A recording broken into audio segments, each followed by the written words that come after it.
Hello students, welcome back. देखिए, हमने जो अपनी इकोनॉमी स्टार्ट की है उसमें हम बैंकिंग सेक्टर पढ़ रहे हैं। ठीक है, तो बैंकिंग सेक्टर में हमने अभी तक ये देख लिया कि 1947 तक में क्या क्या इम्पोर्टेंट इवेंट्स हुए हैं। ठीक है, तो आज की क्लास में हम उसके आगे मूव ऑन करेंगे। ठीक है, तो चलिए शुरू करते हैं अपनी क्लास को, अपने टॉपिक्स को आज के। तो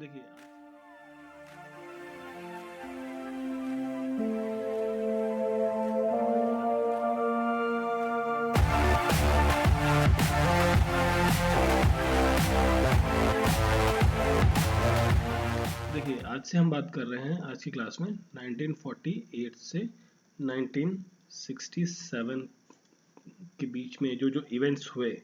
ठीक है, इवेंट्स का मेरा मीनिंग ये है कि जो जो घटनाएं हुई, ठीक है, जिन कोई कई रिफॉर्म्स आए, कोई चीज़ नेशनलाइज हुई, कोई चीज़ मर्ज हुई, उन सभी चीज़ों के बारे में हम बात करेंगे। ठीक है, तो देखिए, इसमें जो सबसे पहला हुआ 1948 को। ठीक है, आरबीआई जो है वो स्टॉप कर गया। कहाँ? पाकिस्तान में काम करना। देखिए, पाकिस्तान और हिंदुस्तान अलग अलग हो गया था। ठीक है, 47 में तो आरबीआई ने पाकिस्तान के लिए काम करना बंद कर दिया।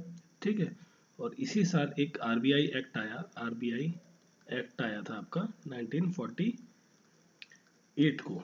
ठीक है, जिसमें क्या हुआ कि इस एक्ट के दौरान में कहा गया कि जो प्राइवेट शेयर होल्डर्स हैं, प्राइवेट शेयर होल्डर्स जो हैं, वो भी जो है बैंकिंग का जो शेयर सिस्टम होता है उसमें पार्ट ले सकते हैं। ठीक है, जिसमें उसको कंपनसेशन वगैरह मिलेगी। ठीक, तो प्राइवेट शेयर होल्डर्स का इंट्रोडक्शन हो गया था आपका 48 के एक्ट के दौरान। फिर क्या हुआ, 1949 का जब टाइम आया, इस टाइम पर आरबीआई को क्या कर दिया गया? नेशनलाइज कर दिया गया। नेशनलाइज कर दिया गया किसके द्वारा? Belonging to government of India. ठीक है, और इसके लिए एक एक्ट आया था, बैंकिंग रेगुलेशन एक्ट 1949 का आपका। ठीक है, जिसमें आरबीआई को पावर दे दी गई कि वो जो अदर बैंक्स हैं, है ना, देखिए टॉप में क्या आ गया आपका? टॉप में आ गया आरबीआई। उसके नीचे क्या आ गया आपका? जो आपका जैसे इलाहाबाद बैंक है आपका, इलाहाबाद बैंक, या फिर आपका पीएनबी था उस टाइम पर, है ना। तो इन सभी बैंक्स को क्या है, आरबीआई क्या है, रेगुलेट कर सकता है, गाइडलाइंस दे सकता है, या कोई नई बैंक खुलती है तो उसको क्या है, लाइसेंस प्रोवाइड करने का काम, लाइसेंसिंग का काम भी आरबीआई को मिल गया। ठीक है, कौन सा साल में? 1949 के ड्यूरेशन में। उसके बाद फिर क्या हुआ, 49 के बाद एक इवेंट हुआ, काफ़ी इंपॉर्टेंट ईयर रहा आपका, 1950 का। इस टाइम पर क्या है, भारत का संविधान जो है वो, इंडियन कॉन्स्टिट्यूशन लागू हो गया। ठीक है, और कंट्री हमारी रिपब्लिक कंट्री कहलाई। ठीक है, इसके बाद क्या है, 1951 में जो है 5 ईयर प्लान सिस्टम, 5 ईयर जो प्लान था आपका, पंचवर्षीय योजना, ये शुरू की गई। ठीक है, ये इसलिए शुरू की गई ताकि देखिए, आज़ादी के बाद क्या है, कई सारे राइट्स हुए, कई लोग हमारे माइग्रेंट्स रहे जो पाकिस्तान से हिंदुस्तान आए। ठीक है, तो उनके पास क्या था, रहने के लिए घर नहीं था, खाने के लिए भोजन नहीं था। तो और जो आपकी सामाजिक सोशियो इकोनॉमिक जो कंडीशन है, सोशियो इकोनॉमिक कंडीशन जो थी वो बहुत ज़्यादा बुरी थी। ठीक है, बैड थी। ठीक है, बहुत सारे रेफ्यूजीज थे, तो उन सभी को सरवाइव कराने के लिए इन प्लान को इंट्रोड्यूस किया गया। ठीक है, अब इसमें ये आपका चलेगा कब तक? 51 से है तो ये 55 तक आपका टर्म कंप्लीट करेगा। इस ड्यूरेशन में कई सारे स्कीम्स लाई गई कि कैसे कैसे डेवलप किया जाए, कैसे कैसे आगे मूव ऑन किया जाए। ठीक है, क्योंकि देखिए, जो आपका टाइम था 1947 से लेके 1951 तक का, ये जो 3-4 साल का आपका अप्रोक्सीमेट ड्यूरेशन था, इस टाइम पर भारत के पास क्या न क्या था? लो कैपिटल, पैसा था ही नहीं। कैपिटल मीन्स मनी, मनी, पैसा था ही नहीं। तो उन सब पैसा जनरेट करने के लिए और सर्वाइवर के लिए, ग्रोथ के लिए, डेवलपमेंट के लिए ये प्लान इंट्रोड्यूस किया गया। ठीक है, इसके बाद क्या आया आपका 1955, 1955। ठीक है, इस ईयर में अभी हमने पिछली क्लास में बात किया था, कुछ इवेंट हुआ था कि आरबीआई ने जो है, जो इंपीरियल बैंक ऑफ इंडिया थी आपकी, ठीक, उसको क्या कर लिया, एक्वायर कर लिया, ठीक है, अपने अंदर ले लिया और उसको रिनेम कर दिया एज अ एसबीआई, ठीक है। और ये जो इवेंट हुआ या घटना हुई, इसकी डेट आप याद कर लीजिए, कई बार हो सकता है मे भी एग्जाम में आ जाए। तो ये थी 30 अप्रैल 1955 को, ठीक है, 30 अप्रैल 1955 को आरबीआई ने इंपीरियल बैंक ऑफ इंडिया को एक्वायर करके उसको रिनेम कर दिया स्टेट बैंक ऑफ इंडिया में, ठीक है। फिर क्या हुआ, 1960 का जो टाइम आया, उस टाइम पर जो भारत की सरकार थी, गवर्नमेंट ऑफ इंडिया, उसने इंट्रोड्यूस किया आपका deposit insurance policy, deposit insurance policy, ठीक है। मान लीजिए आपने बैंक में पैसा जमा किया, तो वो जो पैसा आपका जमा है उस पर कुछ इंश्योरेंस पॉलिसीज कि भाई इतना अमाउंट आपका सेव रहेगा। जैसे आज की डेट में क्या है, पहले था कुछ 1 लाख तक का आपका अमाउंट जो है वो सरकार आपको देगी, अगर जो कुछ उसमें मिसहैपनिंग हो जाती है, दिवालिया हो जाती है, तो उसे अब बढ़ाकर कितना कर दिया गया है, 5 लाख कर दिया गया है, ठीक है, इस टाइप से। तो कुछ इंश्योरेंस टाइप का स्कीम इंट्रोड्यूस किया गया गवर्नमेंट के द्वारा, ताकि क्या है, फाइनेंशियल स्टेबिलिटी बनी रहे, लोग बैंकों में पैसा रखें तो सरकार को मिलेगा, तो सरकार उनको आगे डेवलपमेंट के कामों में लगा सकती है, ठीक है। अब देखिए, इसके बाद जो एक ये टाइम था 1951 से लेके 60 के बीच में, ये था बूस्ट एग्रीकल्चर सेक्टर का, ठीक है। देखिए हमारे पास कुछ था नहीं, कोई इंडस्ट्रीज तो जो थोड़ी बहुत चल रही थी, बट अब नया नया देश आज़ाद हुआ, तो क्या है, जो एग्रीकल्चर सेक्टर है उसको काफ़ी ज़्यादा बूस्ट रहा उस टाइम पर, ठीक है, काफ़ी ज़्यादा ग्रो किया। अब इसके बाद फिर जो आई बात 1961 में, ठीक है, जो आपका बात करी हमने ना 60 में कि कोई डिपॉजिट इंश्योरेंस वाला कोई कॉन्सेप्ट है वो लाया जाए, ठीक है। तो 61 में इस बिल को इंट्रोड्यूस किया गया पार्लियामेंट में और इसे पास भी करा लिया गया, और प्रेसिडेंट ने इसे 1962 में अपने एसेट दे दिए, सिग्नेचर कर दिए बिल पर। उसके बाद ये बिल आपका लॉ बन गया, ठीक। इसके बाद जो हुआ 1967 में, ठीक है, जो स्मॉल फाइनेंस जो आपकी बहुत सारी छोटी छोटी फाइनेंस या स्मॉल बैंक्स थी जो वीक थी, ठीक है, जिनका बिजनेस अच्छा नहीं चल रहा था, उनको क्या कर दिया गया, मर्ज कर दिया गया, ठीक है। और मर्ज करके उनको क्या बना दिया गया, एक स्टेबल बैंक बन गया, स्टेबल बैंक बन गई, ठीक है। देखिए छोटी छोटी फाइनेंशियल ऑर्गेनाइजेशंस थी, ठीक है, सरकारी गवर्नमेंट की तरफ से, तो वो क्या है, वो अच्छा बिजनेस नहीं कर पा रही थी, अच्छे से रन नहीं हो पा रही थी, तो उनको क्या मर्ज करके एक बैंक बना दिया गया, ठीक है, ताकि वो स्टेबल से काम कर सके। तो इस तरीके से इस टाइम पर लगभग 14 नेशनलाइज बैंक्स आपकी फॉर्म हो गई थी, ठीक है। फिर हम आगे बात करते हैं। देखिए अभी हमने बात करी किसकी, 1948 से 1967 तक के जो इवेंट्स हुए उनके बारे में। अब हम बात करेंगे 1969 से 1999 तक के जो भी इवेंट्स हुए हैं उन सब के बारे में, ठीक है। तो देखिए जो आपका एक ड्यूरेशन था 1969 से लेके 1985 तक, ठीक, इस ड्यूरेशन में लगभग 92% जो बैंक्स थी वो क्या हो गई, आपकी नेशनलाइज हो गई, ठीक है। और इसमें आपकी जो इंश्योरेंस पॉलिसी है वो भी आपकी ऐड हो गई, जैसे आपका होता है CRR होता है, SLR होता है, इंटरेस्ट रेट होता है, ठीक है।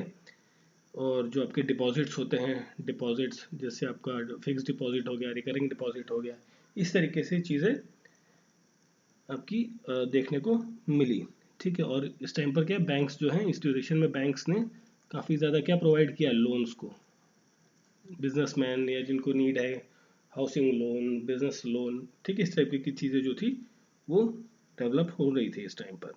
अब देखिए यहाँ पर क्या है, इसी ड्यूरेशन में पर्टिकुलर जो 1969 से लेके 1985 के ड्यूरेशन में भी आरबीआई को कई सारे प्रॉब्लम्स भी देखने को मिले। तो देखिए वो क्या थे आपके, देखिए 1962 में आपका इंडिया चाइना वॉर हुआ।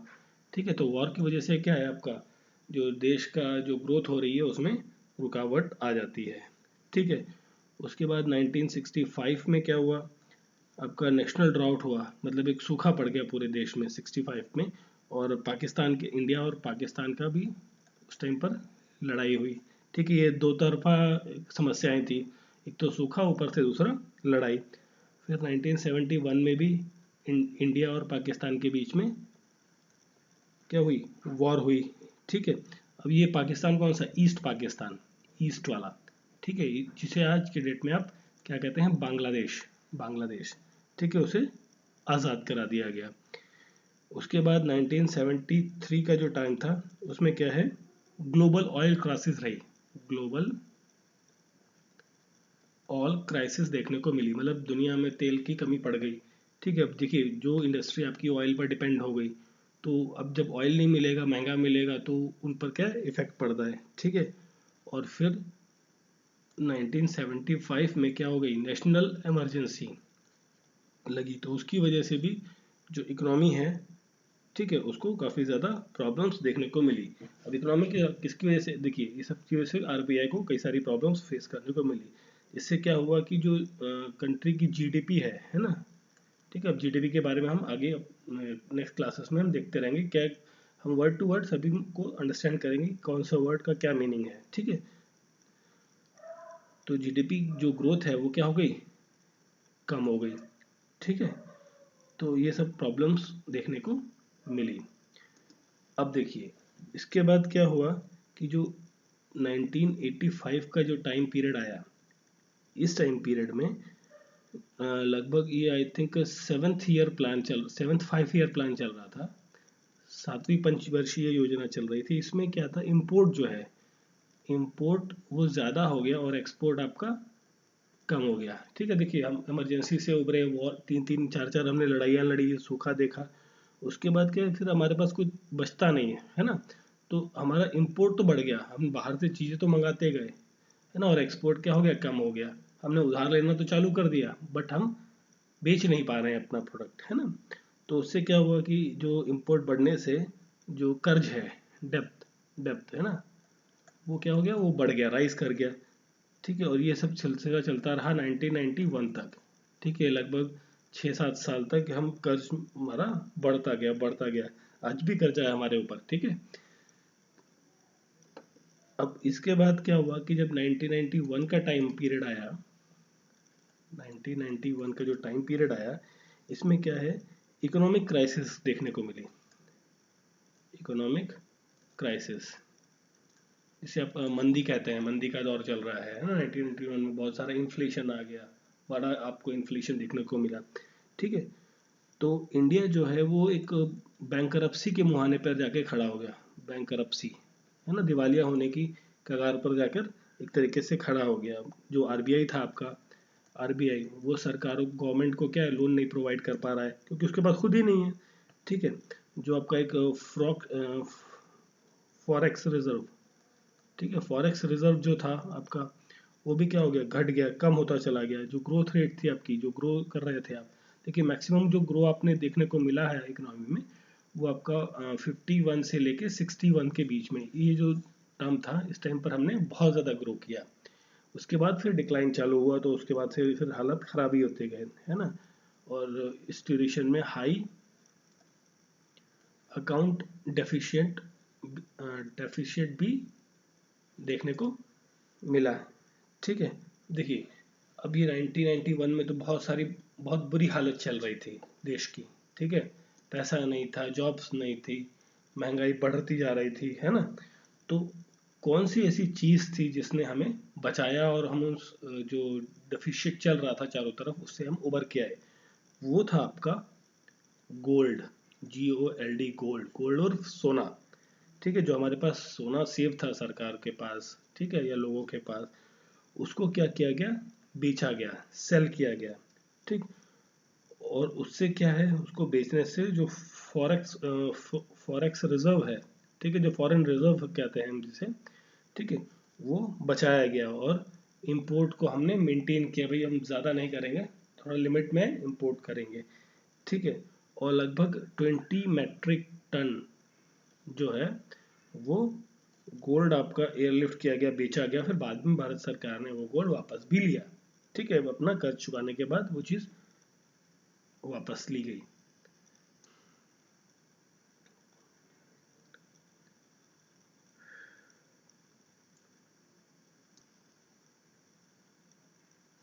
फिर देखिए आपका कुछ रिफॉर्म देखने को मिला, कहाँ पे रिफॉर्म देखने को मिला इन फाइनेंशियल सेक्टर में। जो फाइनेंशियल सेक्टर है उसमें आपको थोड़ा सा रिफॉर्म देखने को मिला है, ठीक है। जो रोल था किसका, आरबीआई का रोल, आरबीआई का जो रोल था वो क्या हो गया, थोड़ा सा रिड्यूस कर दिया गया, और जो प्राइवेट बैंक्स हैं वो एंटर हुई, ठीक है, प्राइवेट बैंक्स, ठीक है। अभी तक क्या है, प्राइवेट बैंक्स आपकी प्राइवेट बैंक्स जो थी वो एग्जिस्ट नहीं कर रही थी, ठीक है। तो ये 1991 के जो इवेंट हुआ आपका, ये सब है ना, इकोनॉमिक क्राइसिस आई, उसके बाद क्या है, प्राइवेट बैंक्स जो हैं वो इंट्रोड्यूस हुई उसकी। और इसमें जो है वो इंडियन प्राइवेट बैंक्स भी रही आपकी, है ना, और जो फॉरेनर प्राइवेट बैंक है, जैसे ये सब है आपकी, जैसे आईसीआईसी है, एक्सिस बैंक है, एचडीएफसी है, आरबीएल है, रॉयल बैंक ऑफ, ठीक है। तो ये सारी बैंक्स आपकी एग्जिट करी।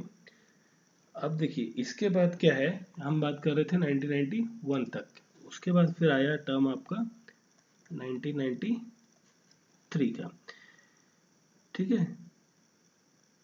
अब जो एक्सचेंज रेट था आपका, एक एक्सचेंज रेट, ठीक है, मतलब एक्सचेंज रेट क्या हो गया कि भाई एक डॉलर जो यूएस डॉलर है उसकी भारतीय रुपए में कितनी वैल्यू रहेगी, है ना, इस तरीके का जो एक्सचेंज रहता है आपका, वो क्या हो गया, मार्केट डिटरमाइंड हो गया। भाई वो आपका जो मार्केट है उस पर डिपेंड करेगा, जो एक्सचेंज रेट है, जो मार्केट रेट घटेगा बढ़ेगा उस पर डिपेंड करेगा आपका एक्सचेंज रेट, ठीक है।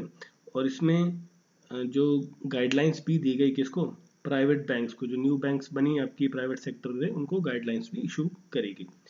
उसके बाद 1994 में जो नेशनलाइज बैंक है उन्हें क्या किया गया, अलाउ किया गया कैपिटल मार्केट के लिए, ठीक है। नेशनलाइज बैंक को कैपिटल मार्केट के लिए अलाउ किया गया, ठीक है, जिसमें वो इंटरनेशनल शेयर्स और बॉन्ड्स में इन्वेस्ट कर सकते थे, ठीक है।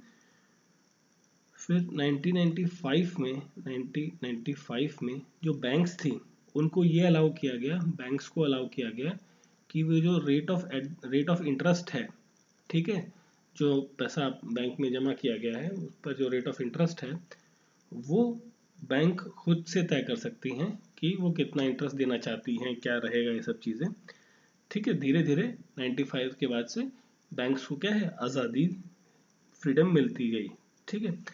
और फिर 1999 आते आते, है ना, 1999 का जो टाइम पीरियड था, इस टाइम तक आते आते जो डेबिट एंड स्मार्ट कार्ड का जो कॉन्सेप्ट है ना, स्मार्ट कार्ड, ये भी इंट्रोड्यूस हो गया था, ठीक है। और यहाँ पर क्या है, modernisation of banking sector, modernisation of banking sector जो है वो शुरू हो गया है, ठीक है। देखिए इस ड्यूरेशन में जो डेबिट कार्ड है, क्रेडिट कार्ड है, ये सब चीज़ें, कार्ड सिस्टम आपका चालू हो गया था, ठीक। आज की डेट में तो हम बहुत सारा यूपीआई, नेट बैंकिंग, बहुत सारी अदर क्यूआर कोड, इस तरीके की बैंकिंग सर्विसेज हम यूज़ करते हैं, ठीक है। तो ये आपका 1999 तक चीज़ें चालू हो गई, ठीक है। तो हमने आज की क्लास में बात कर ली कि 1969 से लेके 1999 तक, है ना। तो इस ड्यूरेशन में हमने हमने बात की थी 1948 से लेके, है ना।